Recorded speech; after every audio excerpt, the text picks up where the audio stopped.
Hello दोस्तों, Rama mathematics classes में आपका स्वागत है।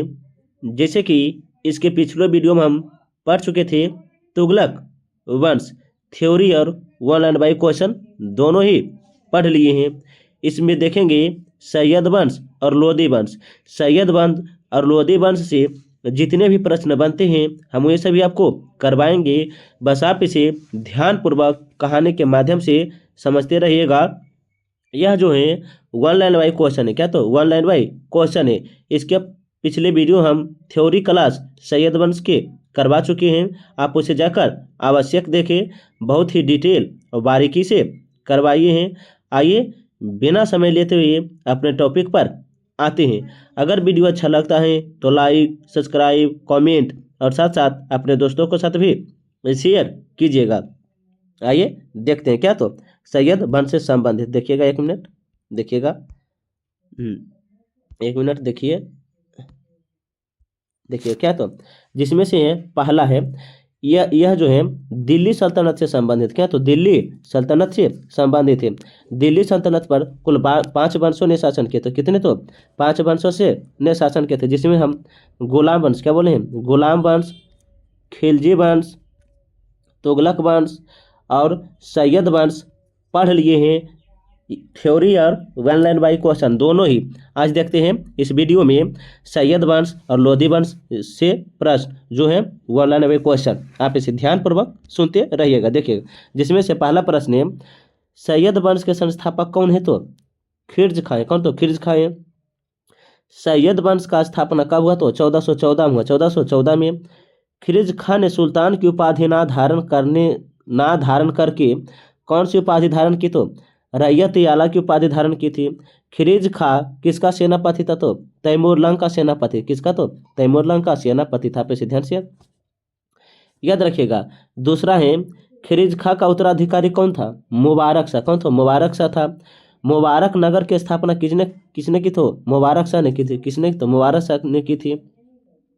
मुबारक शाह को राज सिरे किस प्रांत था? तो अहमद सरहिंदी की तारीखी मुबारक शाही के लेखक भी कौन है? तो अहमद सरहिंदी। यहाँ पे इसे ध्यान से याद रखिएगा। देखेंगे आगे क्या है। तो मुबारक शाह का उत्तराधिकारी कौन हुआ? तो महमूद शाह हुआ है। महमूद शाह का वास्तविक नाम क्या हुआ? तो महमूद बिन फरीद है। महमूद बिन फरीद जो मोहम्मद शाह का वास्तविक नाम है। मोहम्मद शाह ने बहलोल को कौन सी उपाधि और दी थी और उसे क्या कहकर पुकारा था? खान ए खान अपना पुत्र कहकर पुकारा था। सैयद वंश का अंतिम शासक कौन है? तो अलाउद्दीन आलम शाह। आप इसे ध्यान से याद रखिएगा। उसके बाद देखिएगा, दिल्ली में प्रथम अफगान राज का संस्थापक बहलोल लोदी करता है। 1451 में बहलोल ने कौन सी उपाधि के साथ दिल्ली की गद्दी पर बैठा? तो गाजी की उपाधि के साथ। बहलोल लोदी अपने सरदारों को क्या कहकर पुकारता था? तो क्या? तो मकसद ए अली कहकर पुकारते थे। देखिए आगे क्या है। तो बहलोल लोदी द्वारा कौन सा सिक्का चलाया गया? तो बहलोल सिक्का चलाया गया था। बहलोल लोदी के बाद उसका उत्तराधिकारी कौन हुआ? तो सिकंदर लोदी। कौन हुआ? तो सिकंदर लोदी हुआ है। लोदी वंश में कुल 3 शासक हुए। कितने? तो 3 शासक, बहलोल लोदी, सिकंदर लोदी और इब्राहिम लोदी लोदी वंश के अंतिम शासक होते हैं। देखिएगा, सिकंदर शाह लोदी का वास्तविक नाम क्या है? तो निजाम खां। क्या? तो निजाम खां। पे ध्यान से याद रखिएगा। किसे पराजित करके सिकंदर लोदी ने बिहार तथा तिरहुत को दिल्ली में मिला लिया था?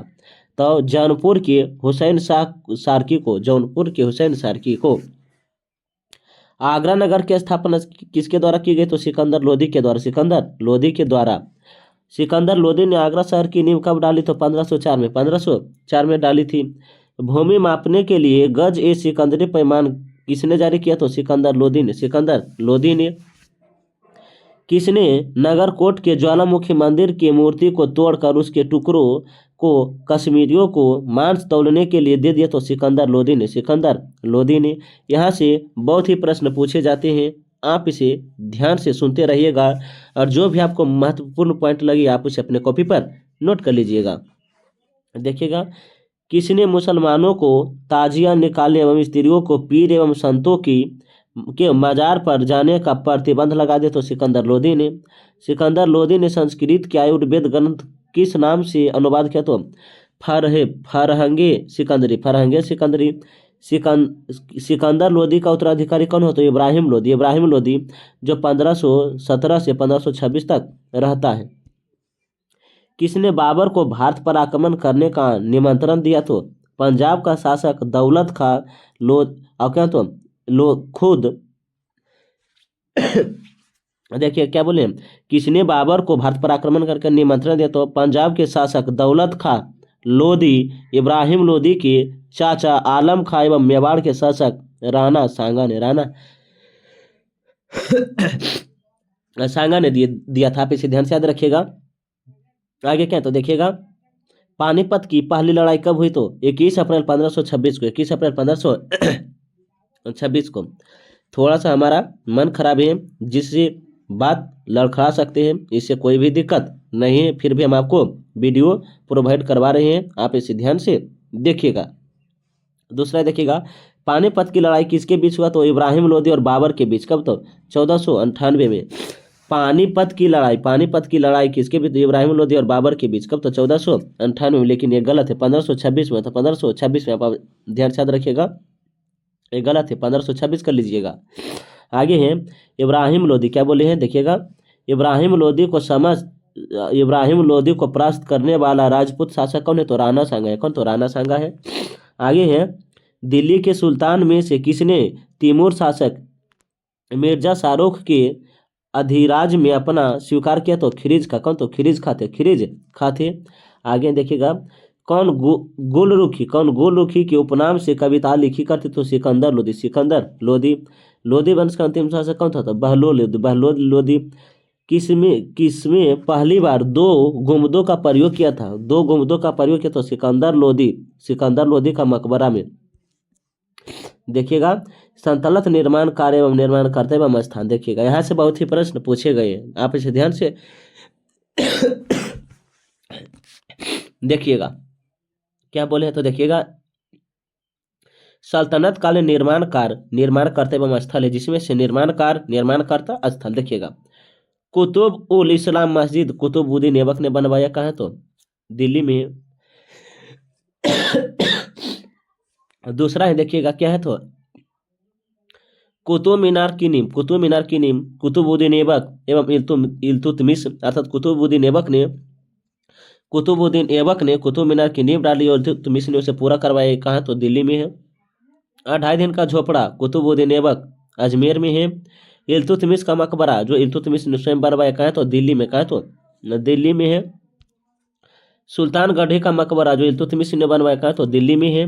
लाल महल जो गयासुद्दीन बलबन ने बनवाया तो कहाँ तो दिल्ली में है। अलाई दरवाजा अलाउद्दीन खिलजी ने बनवाया, कहाँ तो दिल्ली में है। क्या तो जमात खान मस्जिद अलाउद्दीन खिलजी ने बनवाया, कहाँ तो दिल्ली में है। हजार स्तंभ अलाउद्दीन खिलजी बनवाया, कहाँ तो दिल्ली में है। उरेवा मस्जिद मुबारक खिलजी ने बनवाया, कहाँ तो बयाना में है। गयासुद्दीन तुगलक का मकबरा गयासुद्दीन खुद ने बनवाया, कहाँ तो दिल्ली में, कहाँ तो दिल्ली में। आप इसे ध्यान से याद रखिएगा। आगे देखिएगा, तुगलकाबाद गयासुद्दीन तुगलक ने स्वयं ने बनवाया था, कहाँ तो दिल्ली में है। जानपा नाहा कहाँ तो किसने बनवाया तो मोहम्मद बिन तुगलक, कहाँ पड़ता है तो दिल्ली में। अलविदाबाद का किला मोहम्मद बिन तुगलक, कहाँ पड़ता है तो दिल्ली में। 12 खास स्तंभ फिरोज शाह तुगलक ने बनवाया, कहाँ तो दिल्ली में है। फिरोज शाह का मकबरा फिरोज शाह तुगलक ने बनवाया, कहाँ तो दिल्ली में है। कोटला फिरोज शाह तुगलक, कहाँ बनवाया तो दिल्ली में है। क्या तो कुशक ए शिकार फिरोज शाह तुगलक ने बनवाया, कहाँ तो दिल्ली में, कहाँ तो दिल्ली में। आप इसे ध्यान से याद रखिएगा।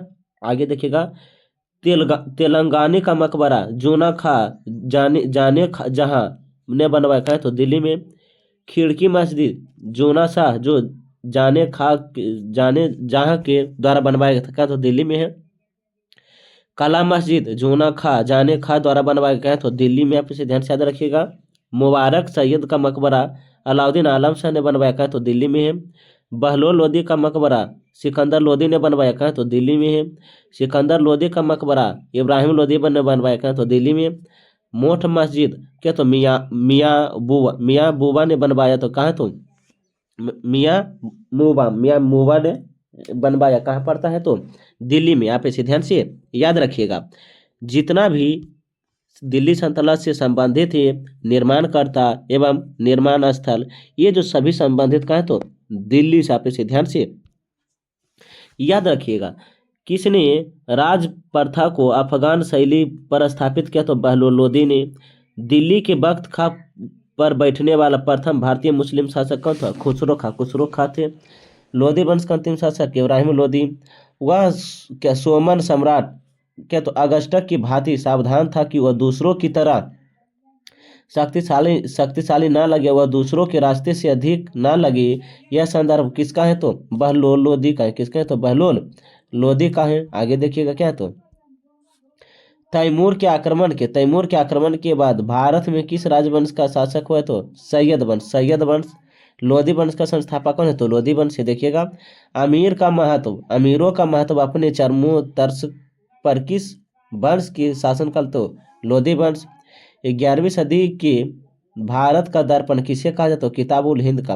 11वीं सदी के भारत का दर्पण या भारत का दर्पण किसे कहा था? किताब उल हिंद का कहा जाता है। आप इसे ध्यान से याद रखिएगा। आगे क्या तो देखिएगा 13वीं सदी में सेना का सर्वोच्च अधिकारी कौन होता था? 13वीं सदी में सेना का सर्वोच्च अधिकारी कौन होता था? खान होता था। सल्तनत काल में तौल की सबसे छोटी इकाई क्या होती थी? रत्ती होती थी। क्या? रत्ती होती थी। आप इसे ध्यान से याद रखिएगा।